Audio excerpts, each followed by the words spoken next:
অন্তর্বর্তী সরকারের প্রধান উপদেষ্টা ডক্টর মোহাম্মদ ইউনূস বলেছেন, বাংলাদেশ যেসব অবকাঠামোগত সুবিধা দিচ্ছে তার সর্বোচ্চ সদ্ব্যবহার করতে পারে ভুটান। দ্বিপাক্ষিক সহযোগিতা সম্প্রসারণে এখনও অনেক সুযোগ বিদ্যমান। বুধবার রাষ্ট্রীয় অতিথি ভবন যমুনায় ভুটানের নবনিযুক্ত রাষ্ট্রদূত ড্যাশোকার্মা হামোদর্জি প্রধান উপদেষ্টার সঙ্গে সৌজন্য সাক্ষাৎ করতে গেলে তিনি একথা বলেন।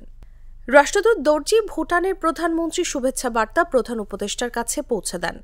দীর্ঘদিনের ঐতিহাসিক সম্পর্ক এবং বিদ্যমান চমৎকার সহযোগিতার কথা উল্লেখ করে রাষ্ট্রদূত দর্জি বলেন, বিশেষ করে চিকিৎসা, শিক্ষা ও বাংলাদেশে একটি ভুটানে বিশেষ অর্থনৈতিক অঞ্চল প্রতিষ্ঠায় বাংলাদেশ সরকারের অব্যাহত সহায়তার জন্য ভুটান কৃতজ্ঞ। তিনি বাংলাদেশের সঙ্গে সম্পর্ক আরও গভীর করার আগ্রহ ব্যক্ত করেন।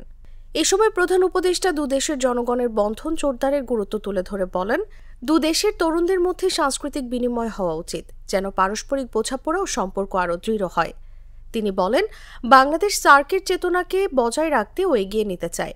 তিনি রাষ্ট্রদূতকে বাংলাদেশে স্বাগত জানান এবং তাকে সব ধরনের সহযোগিতার আশ্বাস দেন। একই সঙ্গে আশা প্রকাশ করেন, তার কার্যকালে বাংলাদেশ ও ভুটানের দ্বিপাক্ষিক সম্পর্ক আরও সুদৃঢ় হবে।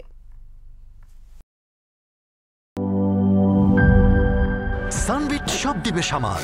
সানবিট ম্যাজিক প্রেস ডিশওয়াশিং এর মাথা ঘোরানো সলিউশন।